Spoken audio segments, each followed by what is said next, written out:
Alright guys, so today I thought I'd document not only my workout movements, my strength portion of my workouts, but also to document my warm-ups. Especially like with young kids or people who are new to the gym, it's hard to really kind of drive home the importance it is to actually adequately warm up. And as you progress in training age, from a beginner to a novice intermediate to a more intermediate to advanced athlete, you'll start to accrue, stiffness and, like weak links along those areas. So it's important to try to maintain your mobility. So here I am, about 2 minutes, doing a T-spine mobilization. As you can see, I move from flexion to extension to really, get those fibers moving a lot better. You could also do this with the foam roller vertically. I also do that, but I primarily do that more on my squat and deadlift days to more try to get that rib cage moving a little bit better. So here I am really just focusing more on like the rhomboids, mid-back, trapezius, paraspinals, erector spinae. And then little thing, it's like, that rotator cuff, which lives in the scapula. All four of the rotator cuff muscles live in the scapula. It gets beat up a lot, especially if you're unracking the bar on your own, overhead pressing, things like that. It's not to say that these movements are bad, but, you just want to make sure you're giving your rotator cuff some TLC. And here I am doing a posterior capsule mobilization, aka the sleeper stretch. You want to hold this for about 30 to 45 seconds. As you can see, my posterior capsule is pretty wound up. I can't even get my hand close to the floor. I'm getting a lot of pushback from the arm that's on the floor into my lead hand. So yeah, make sure it's a gentle stretch, guys. You don't want to try to force your hand to the floor. Like, let the weight of your hand slowly bring your upper extremity down to the floor. Now here I am moving on to more mobility exercises. I like to do band dislocates, and basically I call this the freeze and handcuff drill. But this is great for warming up that rotator cuff, getting some good scapular thoracic stability and working on that glenohumeral mobility. It's important that you need a lot of mobility at that glenohumeral joint. Since it's a ball and socket, it's pretty freely movable, and it has a great range of motion. And then you want a lot of stability at the scapular thoracic region. So this is one of those killing two birds with one stone exercises. Make sure that you do this movement nice and controlled. Notice how I'm really focusing on keeping my posture upright as I do this exercise. If you can't get your hands behind your back, just do what you can. Now I'm moving on to more of the activation portion of my warm-up. A lot of times people like to do I's, Y's, T's, and W's for their warm-up. And they tend to find that they're actually pretty strong in the bottom and very weak at the top. So this is the case for most people because it's a mechanically disadvantageous position. So what I like to do is I actually like to do it from train the weak position. So I'll actually do this prone, which means face down, thumbs facing up. I'll do a Y, and I'll basically hold it at the top, maximal contraction, for about 3 seconds and control it on the way down. Now, what I'm going to do next is the W. So this one's a little bit different, so you want to pay attention to the technical nuances of this to get the most out of this exercise.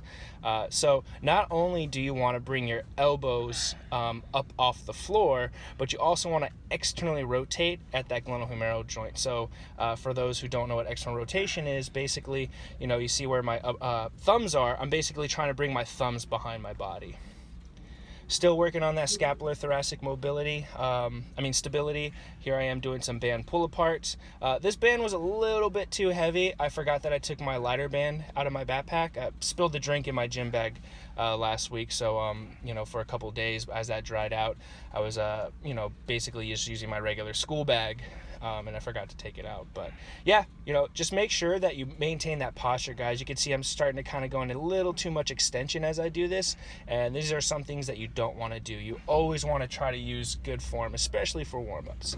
And the last portion of my warm-up is what I call integration. So we have inhibit, mobilization, activation, integration. Great way to avoid injuries, guys. So this is called a push-up plus. So basically you go into a push-up and then you come up explosively, tap your shoulder.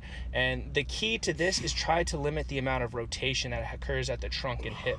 As you can see, I'm kind of turning a little too much. So I just started incorporating this into my routine recently. So, cut me a little slack. All right. All right, now I actually skipped the warm-up sets with the barbell and just went straight into my working set, which is wide grip, barbell incline with 150 pounds, Jared program 4 reps in reserve, which basically mean like if I did 15 reps, 19 would be absolute failure. So I believe I did about 15 reps for this exercise. It was a little problematic in the beginning because my left shoulder was a little stiff, and it's definitely that AC joint, and it had to do a lot with the way I slept last night. I slept with my left arm outstretched underneath my pillow, and this is not a good position to sleep in, guys, so if you can, try to find a comfortable position that's more orthopedically friendly. But by the time I got to my working sets, it was fine. I just kind of like really had to focus on really controlling that eccentric and making sure that I control the weight all the way down, and it's important too, guys, don't bounce off your chest. Make a very light contact with wherever your point of reference is, where you want to make a contact. Everybody's going to be a little different because your anthropometric dimensions are going to be slightly different, but I like to make it right at the top of the sternum.